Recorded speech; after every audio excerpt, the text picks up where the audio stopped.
stata una truffa, gli hanno cambiato nome all'IMU. Io non so se quelli del PDL, come ha scritto proprio Libero, siano stati truffati, perché pare che i due, Brunetta e Alfano, si siano presentati da Berlusconi dicendo che non avevano capito quello che era successo e quindi ci sono dei dubbi, o sono al governo con dei truffatori oppure sono due cretini. Oppure c'è anche la terza ipotesi, ci voleva un modo per uscire da questa follia. Siamo tutti d'accordo che l'IMU non è bella, non andrebbe pagata così, non è progressiva, ha degli errori e quant'altro, ma dato che ci è stato detto che noi dobbiamo rispettare dei parametri europei e questo governo è su per quello, possiamo essere d'accordo o meno, perché c'è gente che dice usciamo dall'euro, facciamo delle altre cose, ma dato che questo è l'obiettivo che è stato dato, quei soldi servono, non sono in grado di fare dei tagli, perché evidentemente non sono in grado di fare dei tagli che ci permettano di stare all'interno di quei parametri e quindi da qualche parte li devono prendere.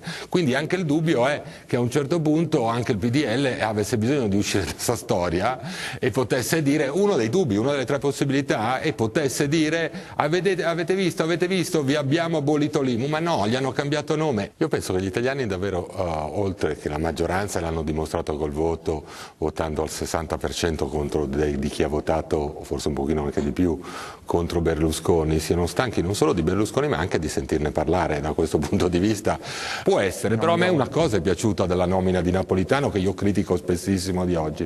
Oggi Napolitano, al di là dell'orientamento politico eventuale di questi senatori e quant'altro, ha rispettato alla lettera l'articolo 59 della Costituzione, perché l'unica cosa che non possiamo mettere in dubbio è che ciascuno di questi personaggi abbia in qualche modo portato lustro alla nostra patria, rispetto a in passato nomine di Andreotti, Colombo, mi ricordo Berlusconi che proponeva seriamente Mike Bongiorno. Secondo me questo è un bel passo avanti. Bene, sì, era perché abbiamo un servizio su questo, ma prego Belpietro. No, dico solo una cosa, certo Rubbia è un premio Nobel, Renzo Piano è un archistar famoso in tutto il mondo, Claudio Abbado un direttore di orchestra importante, ma possibile che fossero tutti a sinistra questi signori? Qual è un nome? Cioè, non si poteva nominare Muti al posto di Claudio Abbado? E mi perdoni, possibile che fosse necessario nominare nella prima volta nella storia della Repubblica una ricercatrice di 50 anni?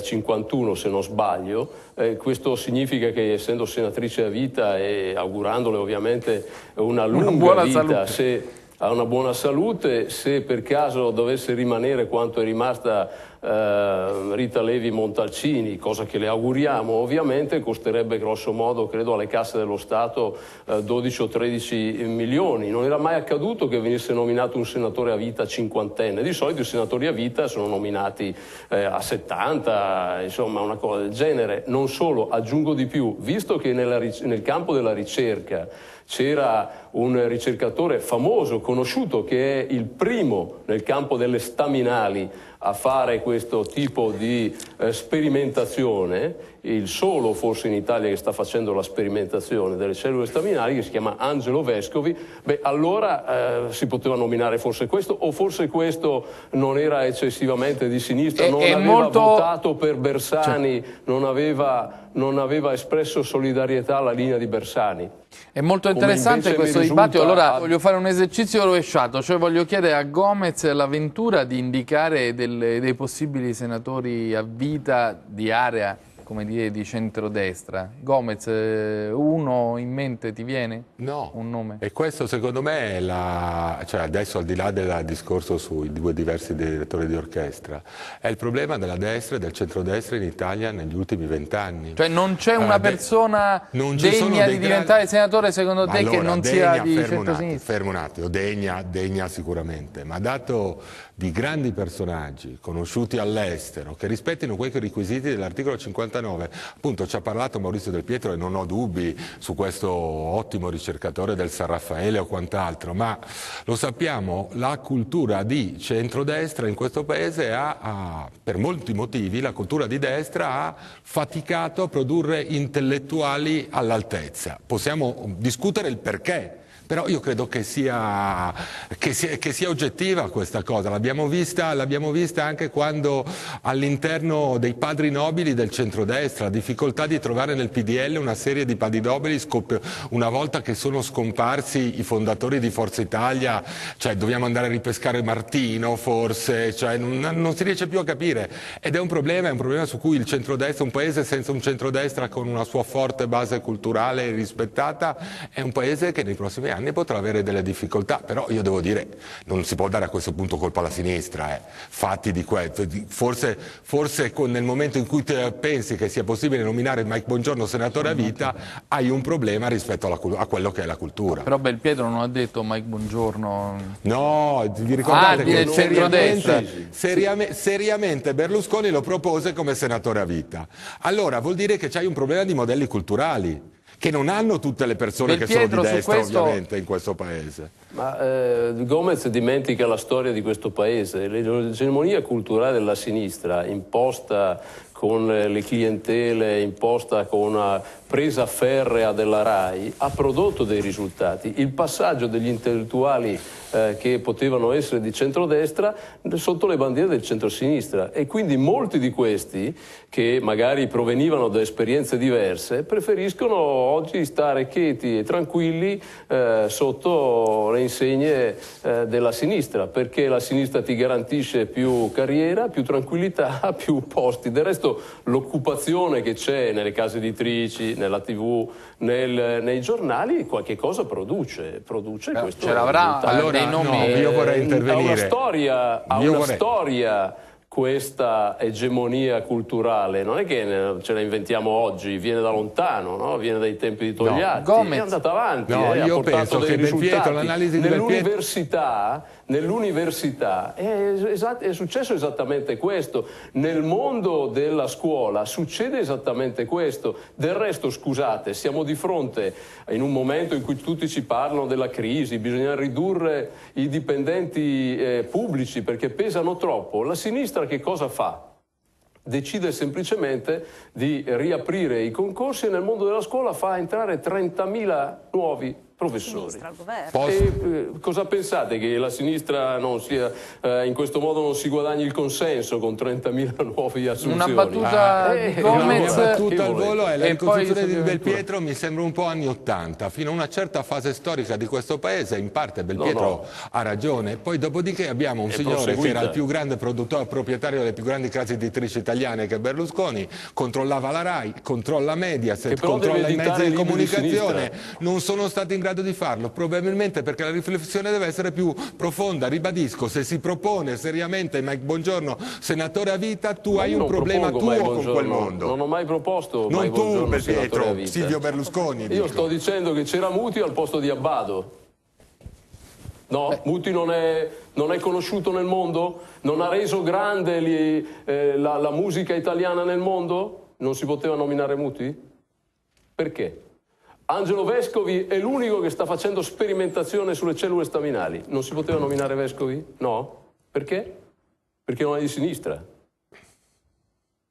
Allora, sui senatori stavamo parlando di un'altra cosa, stavamo parlando di chi dei senatori che come Belpietro avevo già dato ragione. Io Vescovi non lo conosco, immagino che sia uno straordinario ricercatore e che lo meriti altrettanto. Però sul problema di, diciamo, dell'esistenza di maître à penser di personaggi unanimemente considerati dei grandi all'interno del centrodestra, personaggi di destra, è innegabile. Tu ne dai un'interpretazione che secondo me è stata giusta probabilmente in questo paese fino a gli anni 80, i primi anni 90. Dopodiché non è più così, e quindi secondo me chi è di destra deve porsi legittimamente, è giusto porsi questo problema e chiedersi perché controlliamo case editrici, televisioni, quant'altro, la sinistra non ha più il significato di prima, perché non riusciamo a produrre degli intellettuali, alcuni ce ne sono, tanti intellettuali di livello. Se vuoi avere accesso a un certo ambiente, se vuoi essere, devi scrivere per Repubblica, devi lasciare la Mondadori, perché non va bene che tu lavori per la Mondadori, devi andare alla Feltrinelli perché la Feltrinelli ti dà un certo tono, e devi possibilmente allearti con il gran cerimoniere del banal grande della cultura che è Fabio Fazio. Ecco. Questa è l'esemplificazione di cosa vuol dire egemonia culturale. Io capisco che in Italia gli intellettuali siano tradizionalmente alla corte del principe, e questo dice anche molto della dimensione degli intellettuali di destra e di sinistra nel nostro paese, però io ribadisco, io l'egemonia culturale, diciamo, della sinistra la vedo, perché non la posso negare, tutte le cose che sono state dette sono corrette. Quello che è scorretto è non prendere in esame uno dei... Insomma, Berlusconi non sarà riuscito proprio in tutto. Uno, secondo me, dei grandi errori di Berlusconi, leader del centrodestra, oltre ai reati che ha commesso e quant'altro. Sei proprietario di un grande gruppo televisivo, sei proprietario della più grande casa editrice italiana. A un certo punto controlli anche la RAI, tu un Fabio Fazio di centrosinistra e di centrodestra non sei riuscito a trovarlo. È possibile che non esista? Quelli di centrodestra sono antropologicamente diversi e meno bravi degli altri nel condurre le trasmissioni televisive? È questo? No, c'è forse un altro problema, c'è qualcos'altro, è forse un problema culturale che sta nel leader. Quando, lo sapete che Berlusconi sostanzialmente ci ha spiegato più volte di non leggere libri, cioè a parte l'elogio alla follia, Erasmo da Rotterdam o roba del genere, Berlusconi non risulta che legga un romanzo, è proprietario di una casa. Secondo me queste cose alla lunga si pagano, perché vede che è vero che gli intellettuali di sinistra può darsi che ti servono al momento elettorale. Però Mike Bongiorno in televisione ti serve molto di più, e allora se tu serviva molto di più, se tu manchi da quel punto di vista, pensi punto su Mike Bongiorno e Gerry Scotti che mi portano più voti e me ne frego di tutto il resto. Il risultato è che non riesce a creare una nuova classe dirigente di destra, e questa è un'altra delle cose che vedo che vi appassiona questo tema. Una battuta. Sì. In una battuta che ho scritto anni fa, quindi non è che la scopro, che la racconto adesso, cioè il centrodestra nel 2001 e poi anche successivamente ha avuto tra le mani la più grande azienda culturale del paese, cioè la RAI, e non ha saputo cosa farne. Questa è la realtà. Cioè